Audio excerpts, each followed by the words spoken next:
Ngelihat kondisi dunia yang akhir-akhir ini, pernah nggak sih lo tuh ngerasa overthinking bakal terjadi apa di tahun depan? Gaji segini cukup nggak ya? Kok hidup hidup gua tuh gini-gini aja gitu. Cicilan sebanyak ini kelarnya kapan ya? Gimana cara naik jabatan? Kenapa gua tuh nggak bisa kayak mereka? Ya pikiran-pikiran kayak begini pasti mampir ke pikiran kalian gitu ya. Tapi gue yakinin lo gak sendirian. Banyak kok orang-orang lain yang punya pemikiran sama kayak gitu. Tapi ya kita mesti move on. Hidup mesti berjalan ke depan gitu kan. Kalau kita mikir seperti itu terus, kapan mau berubahnya?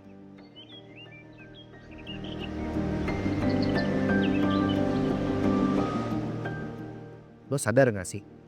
Suka atau gak suka, perasaan sedih atau marah itu bakal lewat gitu aja kalau masanya sudah selesai. Tapi kenapa ya? Susah banget buat beranjak dari fase sedih ke fase selanjutnya.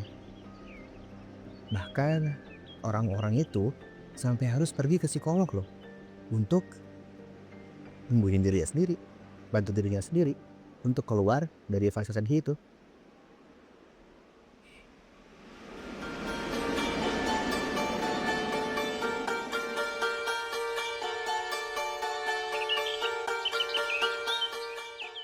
Ngomong-ngomong soal psikolog, hmm, pasti kalian mikir kalau psikolog itu kerjanya cuma nyembuhin atau buat kesehatan mental kan? Ya, nggak salah sih. Tapi secara garis besar, psikolog nggak juga cuma itu. Mungkin dulu belum ketemu sama yang namanya Martin Seligman. Ya, beliau adalah seorang profesor psikolog dari Amerika yang terpilih menjadi presiden American Psychology Association tahun 1998. Seligman berani membawa gebrakan baru di bidang ilmu psikologi.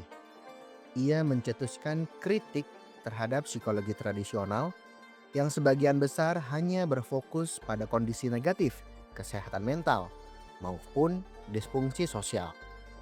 Kritik inilah yang saat ini kita kenal dengan psikologi positif. Lewat pendekatan humanistik, kajian ilmu ini lebih fokus pada kekuatan dan kebaikan manusia, baik di tingkatan individu, kelompok, maupun masyarakat. Seligman percaya kalau optimisme, kebahagiaan, dan potensi baik yang dimiliki manusia bisa dijadikan sebagai alat baru untuk memperoleh kesejahteraan dan kualitas hidup yang lebih baik.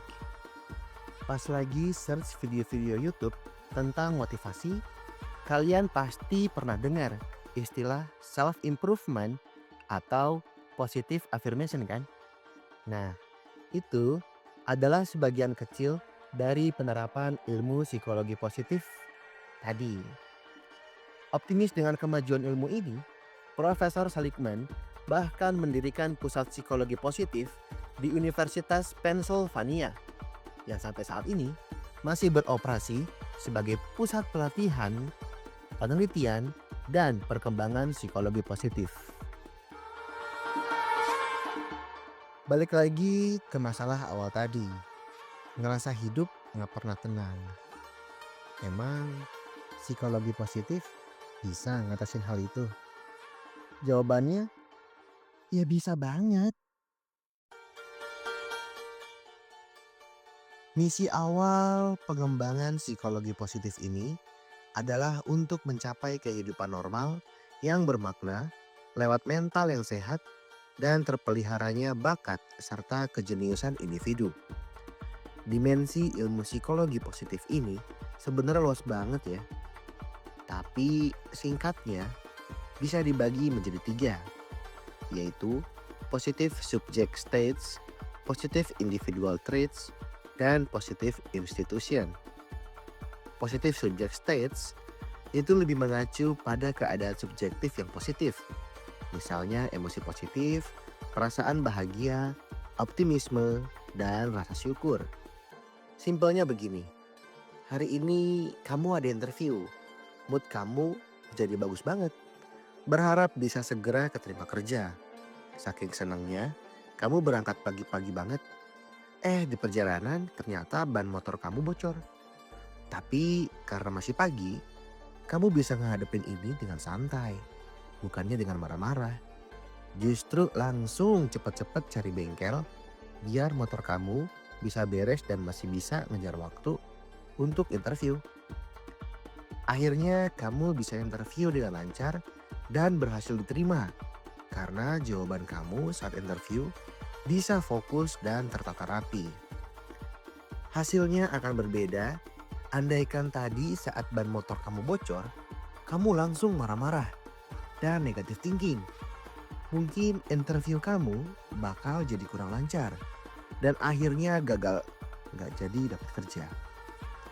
Inilah contoh simpel manfaat penerapan psikologi positif dalam kehidupan sehari-hari, yaitu emosi positif, menerima masalah yang terjadi, lalu menghadapinya dengan cara fokus pada solusi. Berikutnya, positive individual traits adalah pembahasan mengenai kualitas positif yang dimiliki oleh masing-masing individu. Misalnya kreativitas, keberanian, integritas, empati, kasih sayang, serta rasa syukur. Bayangin kamu adalah seorang HRD. Staf kamu ada yang izin gak berangkat kerja karena anaknya sakit. Ternyata atasannya marahin dia abis-abisan lewat telepon karena ada deadline laporan yang harus diserahin pagi itu. Pas ngedengar itu, akhirnya kamu berusaha menengahi dan dengan berani menjelaskan ke atasan yang marah-marah tadi tentang alasan-alasan logis kenapa staf tadi layak diberi izin.